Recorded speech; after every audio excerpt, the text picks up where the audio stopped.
देखिए हर खबर यहीं पर, सब्सक्राइब कीजिए TV9 भारतवर्ष। डॉक्टर नरेश त्रिहन हमारे साथ हैं, Padma Bhushan doctor Naresh Trehan, chairman Medanta hospital. Doctor Trehan, पहले तो बहुत बहुत शुक्रिया, और आप सभी का बहुत बहुत शुक्रिया जो इतने टफ टाइम में आप लोग हमारे लिए समय निकाल रहे हैं। डॉक्टर त्रिहन, एसिम्प्टोमेटिक पेशेंट्स, और आईसीएमआर ने कल प्रेस ब्रीफिंग की, अभी भी उनकी प्रेस ब्रीफिंग चल रही है। पिछले 24 घंटे में, बल्कि 48 घंटे में 80% पेशेंट्स एसिम्प्टोमेटिक हैं। अब डर इस बात का है कि ये पता ही नहीं लगता कि किसको कोरोना है या नहीं है। ऐसे में क्या करें लोग?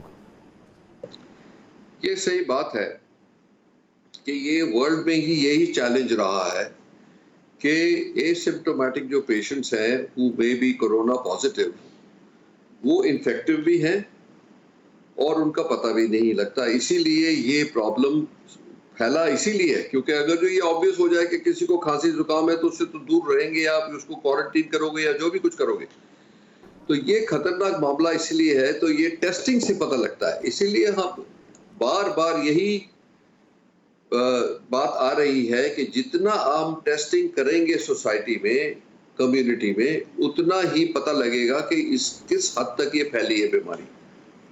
और जैसे अब दुनिया में भी प्रॉब्लम था कि टेस्ट किट्स की बहुत कमी थी, पर अब आने वाले टाइम में, पिछले 2-4 दिन में और आने वाले टाइम में टेस्ट किट्स की अवेलेबिलिटी काफी बढ़ गई है और उसकी कॉस्ट भी कुछ कम होने की उम्मीद है। तो अगर जो हम अपनी टेस्टिंग रैंप अप कर रहे हैं, जो गवर्नमेंट का पूरा प्लान है, तो हमें पता लग जाएगा 3 मई से पहले भी कि ये कितना फैल चुका है, कितना डीप गया है कम्युनिटी में कि नहीं। इसीलिए एक ही तरीका है सिर्फ ये पता करने का, और उसी को हम अपनाएं। सर, आपने बताया टेस्टिंग जरूरी है, लेकिन क्या ये समझा जाए कि अगर किसी को कोरोना हो गया या किसी को लक्षण नहीं दिखाई दे रहे फिर भी कोरोना हो गया, तो कोरोना का मतलब क्या मौत है, या अपनी इम्यूनिटी के दम पर भी आप लड़ सकते हैं इससे? नहीं, ये तो बिल्कुल गलतफहमी नहीं होनी चाहिए। इसका मैं आपको आंकड़े देता हूं, और ये हमारे इंडिया में भी ऐसा ही चल रहा है जो दुनिया से एक्सपीरियंस आया है। सबसे पहले तो 80-85% जो है या एसिम्प्टोमेटिक होंगे या बहुत माइल्ड सिम्टम्स होंगे, जैसे नॉर्मल फ्लू के होते हैं। ये लास्ट 15% जो लोग हैं जिनको इन्फेक्शन होगा, वो उनको इतना सीवियर हो सकता है कि उनको हॉस्पिटलाइजेशन की जरूरत पड़े।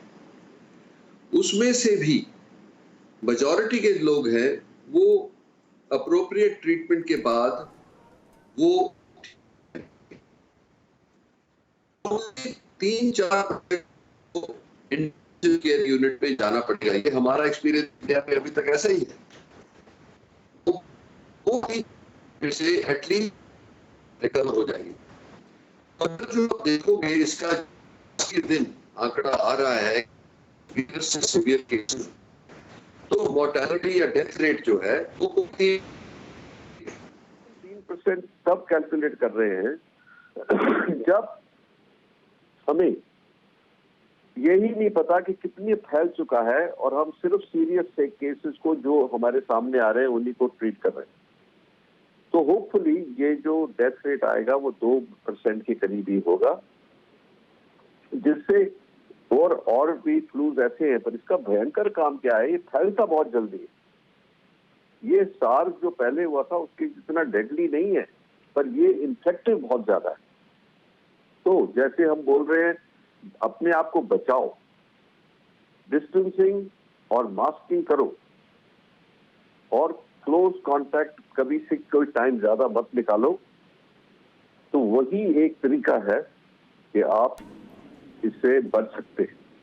न्यूज़ टॉप 9 रोज सुबह 7 बजे और शाम 7 बजे सिर्फ TV9 भारतवर्ष पर।